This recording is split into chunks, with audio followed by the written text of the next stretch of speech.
नमस्कार मित्रों, इल्विन क्लासेस के YouTube प्लेटफॉर्म पे आपका बहुत बहुत स्वागत है। मेरा नाम विवेक है। हम लोग जीएस की कक्षाओं के साथ रोज उपस्थित होते हैं और जो हमारी जीएस की कक्षा होती है वह एनसीईआरटी बेस्ड होती है, क्योंकि एनसीईआरटी से ही को आधार मानते हुए जो भी कॉम्पिटिटिव परीक्षाएं होती हैं उसमें प्रश्न पूछे जाते हैं और हम अपने सामान्य अध्ययन की नींव को मजबूत करने के लिए इसको बेहतर विकल्प के रूप में समझते हैं।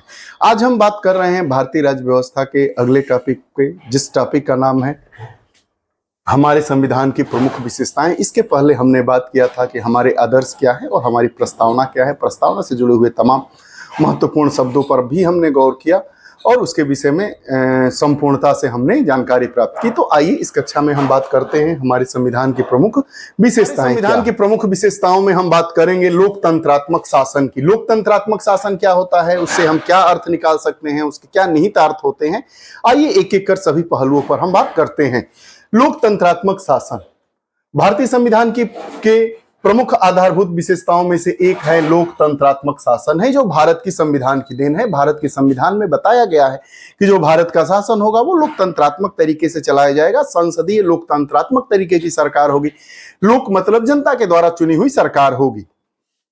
साथ ही साथ हमारे देश में सर्वोच्च शक्ति जनता के पास है। कहा ही जाता है कि जब हमारे संविधान की प्रस्तावना प्रारंभ होती है तो हम भारत के लोगों से ही प्रारंभ होती है, तो उसमें यह स्पष्ट हो जाता है कि जो पूरी शक्ति है वह भारत की जनता में ही निहित है, क्योंकि जनता मतदान के अधिकार के द्वारा अपने प्रतिनिधियों का चुनाव करती है। अभी चुनाव हो रहे हैं तो उसमें जो प्रतिनिधि चुने जाते हैं वो जनता के द्वारा ही चुने जाते हैं। और जनता कैसे चुनती है? मतदान के द्वारा चुनती है।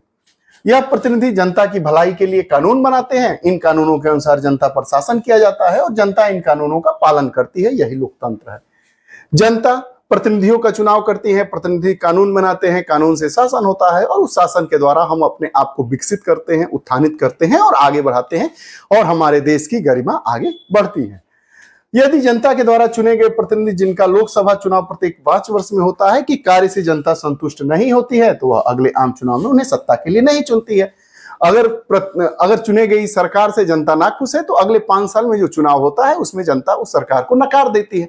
आप इसके विकल्प हर जगह देखते होंगे। समय समय पर पैदा होने वाली कठिनाइयों को दूर करने के लिए संविधान में परिवर्तन किए जा सकते हैं। ऐसे परिवर्तनों को संविधान का संशोधन कहा जाता है। संविधान संशोधन का तरीका स्वयं संविधान में वर्णित है। समय समय पर कुछ ऐसी चीजें हैं जिनको परिवर्तित करनी है या समय के अनुसार उनको बदलता है या उनकी उपयोगिता लगभग समाप्त हो गई है या उनकी उपयोगिता को कुछ और बढ़ाना है, तो हम क्या करेंगे? संविधान के संशोधन के द्वारा हम उनमें बदलाव कर सके हैं। और संविधान का संशोधन कैसे होगा यह हमारे संविधान में बताया गया है। उसके अनुसार जो हमारे संविधान में वर्णित अनुच्छेद हैं उनके माध्यम से हम ये सब क्रियाकलापों को अमली जामा पहना सकते हैं।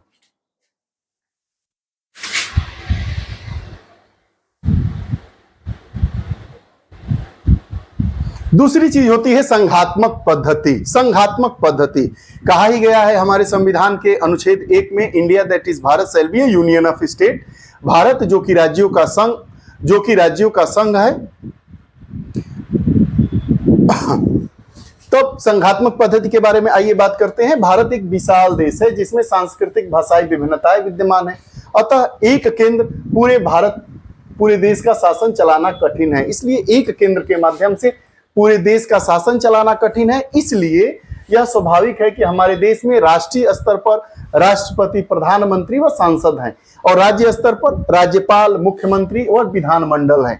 दोहरी सरकार का अर्थ केंद्र व राज्यों की सरकार कि इस प्रकार की पद्धति को संघात्मक पद्धति कहा जाता है। इतना विशाल देश, सांस्कृतिक विविधता, क्षेत्रफल के हिसाब से भी बहुत अधिक, उसके बाद विभिन्न धर्मों को मानने वाले, विभिन्न जलवायु प्रदेशों में रहने वाले इतने बड़े देश के भूभाग को एक केंद्रीकृत सत्ता के द्वारा कैसे चलाया जा सकता है?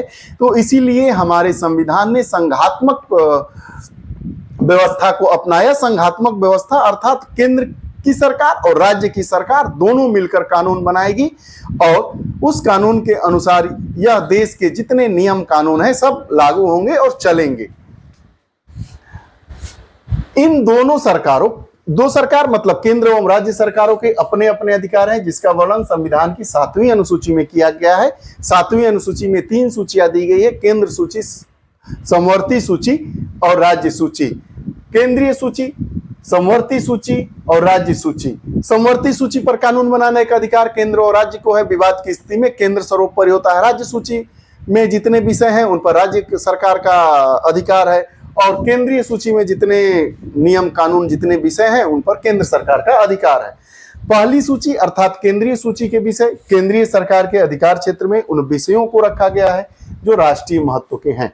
जो केंद्रीय सूची है उसमें लाजमी है कि केंद्र सरकार है तो राष्ट्रीय महत्व के विषय ही होंगे, जैसे हमारा रेलवे, डाक तार, विदेशी संबंध, सशस्त्र सेनाएं आदि। रेलवे, डाक, केंद्रीय सेवाएं, उसके बाद सशस्त्र सेनाएं, विदेशी संबंध, ये सब किसकी सूची में आते हैं? केंद्रीय सूची के दूसरी सूची अर्थात राज्य सूची के विषय में बात करते हैं। राज्य सरकार के अधिकार क्षेत्र में उन विषयों को रखा गया है जो क्षेत्रीय तथा स्थानीय महत्व के हैं। क्षेत्रीय और स्थानीय महत्व के विषयों को राज्य सूची के विषय में रखा गया है।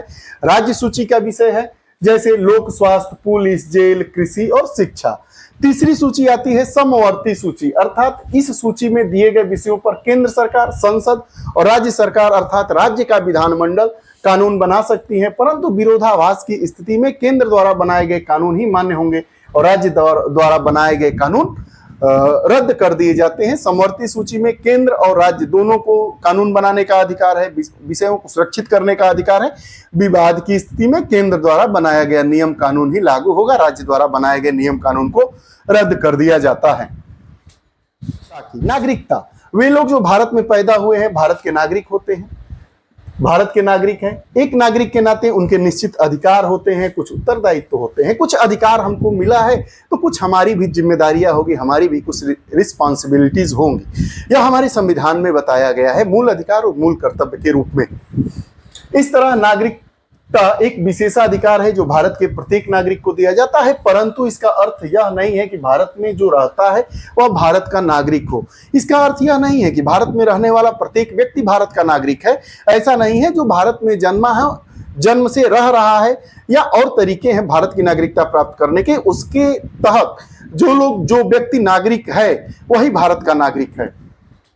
ऐसे बहुत सारे लोग हैं जो विभिन्न उद्देश्यों से विदेशों से भारत आए हैं, उन्हें विदेशी कहा जाता है। उनके पास बहुत सारे वह अधिकार नहीं होते हैं जो भारत के नागरिकों को होते हैं। भारत में दोहरी नागरिकता की प्रथा नहीं है, जैसे अमेरिका में दोहरी नागरिकता की प्रथा है, केंद्र की एक अलग और राज्यों की एक अलग। भारत में दोहरी नागरिकता नहीं है अर्थात एक जो व्यक्ति होगा वह राज्य का भी नागरिक होगा और केंद्र का भी नागरिक होगा, मतलब पूरे देश के लिए एक ही नागरिकता है।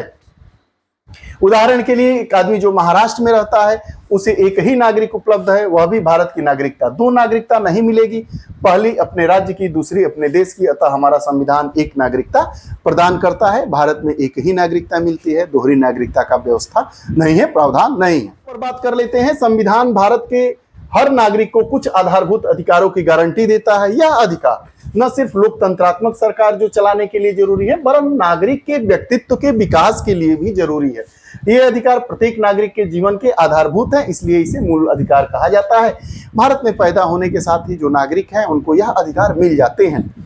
अगर हमारे अधिकारों का अतिक्रमण किया जाता है तो हम न्याय के लिए न्यायालयों में भी जा सकते हैं, अर्थात जो मूल अधिकार है वह वाद योग्य है। वाद योग्य क्या मतलब? हम उसकी रक्षा के लिए, उसको पाने के लिए हम सर्वोच्च न्यायालय और उच्च न्यायालयों में की शरण ले सकते हैं और जा सकते हैं।